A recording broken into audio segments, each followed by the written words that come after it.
why 2026 is the year that you save $100,000.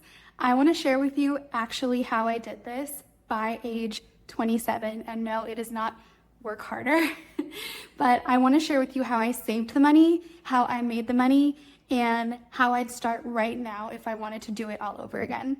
So first of all, how I saved the money. I'm going to start here. Taking my financial education seriously.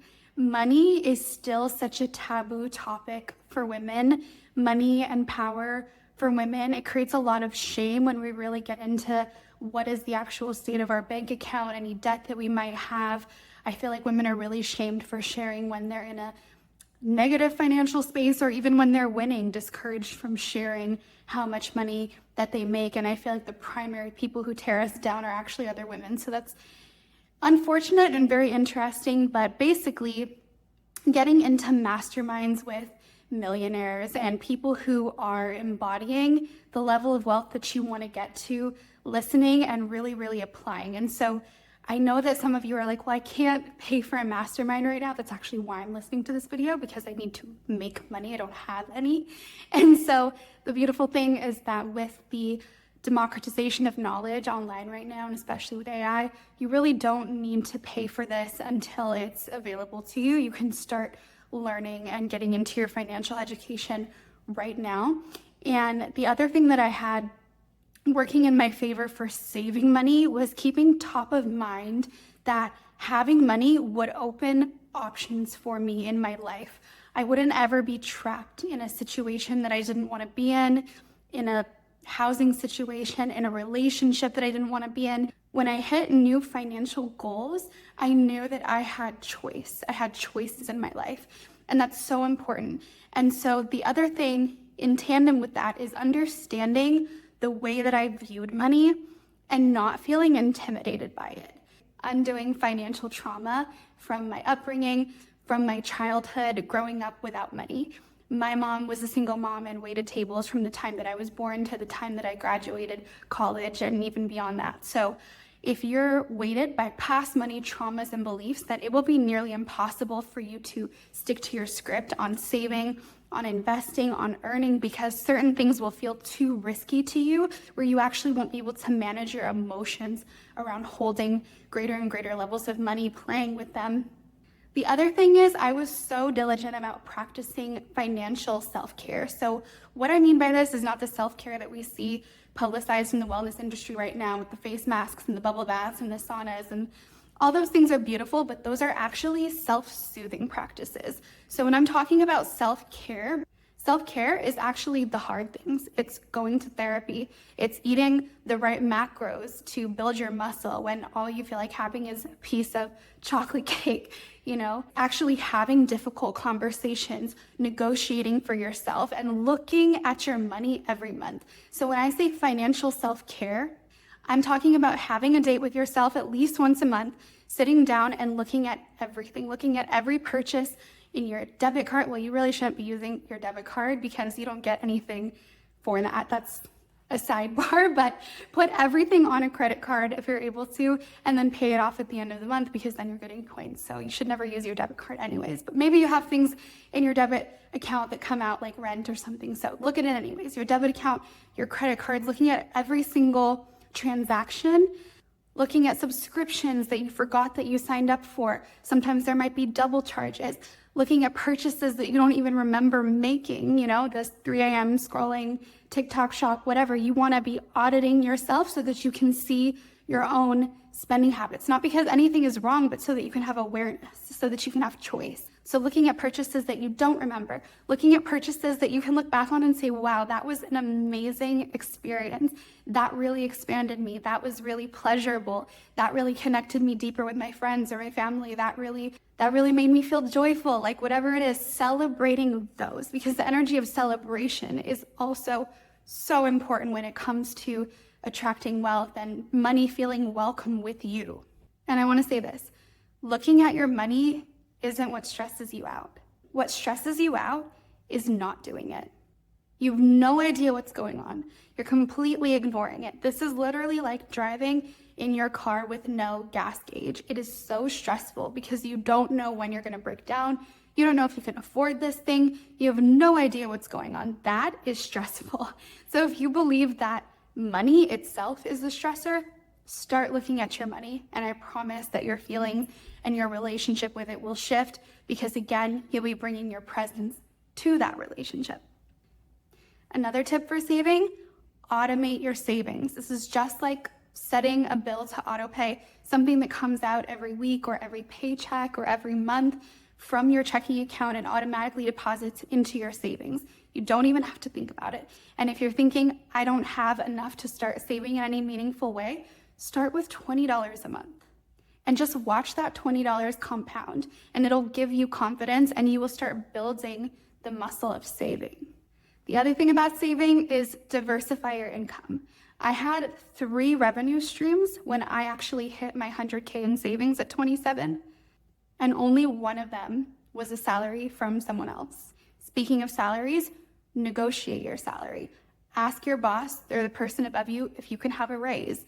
And if they say no, say, what could I do in the next 6 months to show you that I'm ready for this promotion or this raise in my salary, and do what you need to do to get that done. And if your job is capping you or you don't feel like you can grow in terms of your earning potential, find a new one. You have the most leverage in your position or your new role when you're just starting out. So those are the ways that I saved. Some of the mindset shifts, some of the practical things that helped me to actually stack my money once I was bringing it in.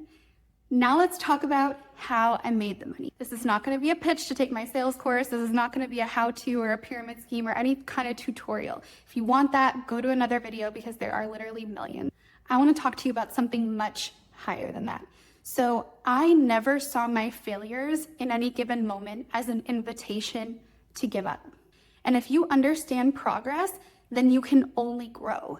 If you understand that God can only do a new thing. There are so many scriptures about keeping your gaze fixed on the new and never looking back to the former things. Our God is a God of progression. So 2 scriptures, Isaiah 43:18 and 19, forget the former things, do not dwell on the past. See, I am doing a new thing. Now it springs up. Do you not perceive it?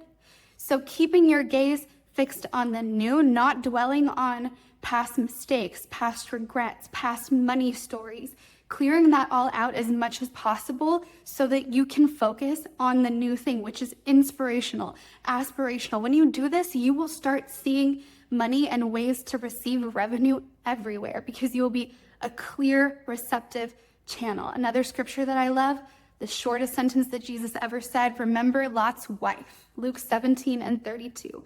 Lot's wife was told and instructed not to look back at the destruction of the city that she and her husband were leaving. She looked back, she turned into a pillar of salt. Her life, her legacy, her potential, the children that she would one day bear, over because she looked back. And that might sound extreme, but that is exactly what happens to us as women when we are nurturing and tending to and keeping alive something that is dead. So we have to keep moving forward, keep the momentum of progress. The other key thing in making money was changing the way that I felt about money and spoke about money inside myself. You talk about money to yourself the way that the devil would whisper to you. Doubt, accusation. That's the feedback loop that we're programmed to dwell upon, especially as women. The enemy hijacks the same system that God created in us to imagine, to meditate, to establish the wonders of the kingdom of heaven on earth for his exaltation, and causes us to dwell on our fears instead. So instead of ruminating on the past and on your mistakes and on your doubts, use your imagination the way God created it, to meditate on his promises. Imagine in your what if scenarios, what if this client upgraded?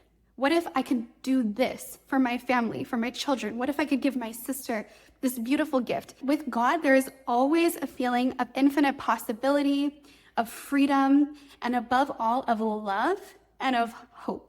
And even underlying the buoyant, beautiful, lighthearted feelings is this incredible feeling of stability that he establishes in us. He makes us feel safe to listen. He makes us feel safe to dream. He makes us feel safe to jump into something new that we've never done before. And what we do is we shut off the very imagination and the very innocence that he cherishes the most in us. Failure shouldn't stop your imagination, your lightheartedness. Innocence doesn't need to be destroyed by wisdom. And Jesus Christ was the perfect example of this. He was paradoxically the wisest and most childlike being to ever walk on this earth. So never lose that. Now, I was always able to take responsibility for myself when things didn't work out. So as women, I believe that we can receive the gift of men taking full financial responsibility for us and for our children, should we desire that for life or for a season. My husband is the primary provider in our household now, but when I met him, I was doing incredible on my own, and I know that I can make money anytime I desire. We should never be in the position where we don't know beyond a shadow of a doubt that I can make something appear like this if I want to make money. It is literally part of our DNA and our birthright as creators and as women to be able to do this. In my feeling, we are actually the most like the image of God because we bear life and bear pain in the same way that Jesus Christ and the Lord our God does. You are made for it. The other thing is being single-minded in your focus on that progression, that momentum, that beauty that you see in the now and in the future that is to come. Philippians 4:8 commands us to fix our minds on whatever is true, noble, just, pure, lovely, of good report, virtuous, and praiseworthy. And there is a reason for this. When we imagine good things, we compound good things. This isn't New Age manifestation, okay? This is scriptural. When you dive deep into gratitude and start saying thank you to God for every single moment, person, experience, sensory ability that you have now, you start to look at what you have, which inspires you to then imagine what you could do with what you have now instead of focusing on what you're lacking. What more could be birthed from the raw materials that you have in your space at this moment? So I'm inspired constantly by my son crawling for the first time, every time he smiles at me, by my husband's small romantic gestures that keep us in love after now 3 years together. I'm inspired by like the different Pantones of green on the trees that are by our house, during our morning walk, by the beauty of my body wash bottle that I see in the shower. It caught my eye one time and I thought, oh my God, what a beautiful design of the minimal label that's on that bottle, by my favorite coffee cup that's stained glass, by the roses on my dining table. Everything is inspiration, everything is fruitful, everything is extraordinary and aspirational. Beauty is in the eye of the beholder. And when you have God vision, you see beauty everywhere and beauty comes to you. It is the same with money, with abundance, with provision. What you seek and what you see is truly seeking you in turn and amplifying it when good things do come. It's our tendency to think, oh, money came in, well, it's going to be gone soon because I have this bill and I have that expense and I have this to pay for and I'm behind on this credit card bill. But thinking, if money came in once, it'll come in again. And being excited and being grateful and being in celebration that it came, even if it's a small amount, like $20, and being so happy about its arrival. Money is welcome here because I know what I can do with it for those that I love. It's not a piece of paper. It's a tool that I can use to change people's lives. Money actually goes where it's desired, not where it's needed. And again, it's this lighthearted, imaginative innocence of a child, which Christ praises above all else. We should be like little children to enter the kingdom of heaven. That's what he says. Have you ever seen a little child's face when you give them $5? They are freaking out. They are over the moon. Yet we constantly resent money for taking too long to come, or we're disappointed that it isn't more, or we've already spent it in our minds. So there's no relationship of appreciation between us and money. So start making a practice of saying thank you for everything, everything you're experiencing, everything you get to do with money, every dollar that comes in, saying out loud out of your mouth, thank you. Thank you, God. Thank you, thank you, thank you. And just see what shifts. Lastly, constant progress. Keeping as a foundational belief, because of this, there will be that. Never letting failure make you relinquish momentum, because momentum compounds into greatness. That's why I'm here on YouTube. This is my second video ever. I promised myself that I'm going to come on here every 5 days, and that's what I'm going to do. I'm going to give you as much free value as I can, because I'm not going to let the momentum follow you in if I don't know yet what I want to say. Your life gets this momentum of progression when you act and say thank you, and act and say thank you, and the thank you gives you the buoyancy to act again. The last thing I want to leave you with, where would I start today if I had to do this all over again? The first thing, write your gifts. What are you really, really exceptionally good at? And when you think you're done writing, write some more. And if you think you're not good at anything, I promise that you are.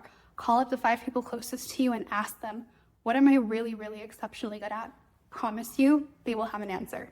Next, ask yourself, why don't you let yourself do that? Or if you are doing it in some capacity, why don't you do it at the next level? What are you afraid of? Write the answer to that. Next, how would you be changing everyone's lives if you let yourself do it without asking for permission or validation? And I want you to spend a long time visioning this and really how every aspect of your life and the lives of the people that you love would be transformed if you became everything that you know you could be. Next, I want you to think of the leader or teacher or mentor that you admire most in the world. What would happen if you treated yourself like the leader that you expect the person you admire to be? Lastly, any excuses that you're making as to why you can't start or why you can't go to the next level, would you accept those excuses from that person? Now go build your legacy. No one on this earth is coming to save you, and yet Christ came that you might be saved. So it's already done. Renew your mind, write your blueprint, and execute with gratitude every single day. Watch what happens. I hope that you learned something in this video, and I hope that you will come back and let me know when you save your first 1K, 10K, 100K, and let me celebrate you. I am sending you love, and I will see you in the next video. Bye-bye.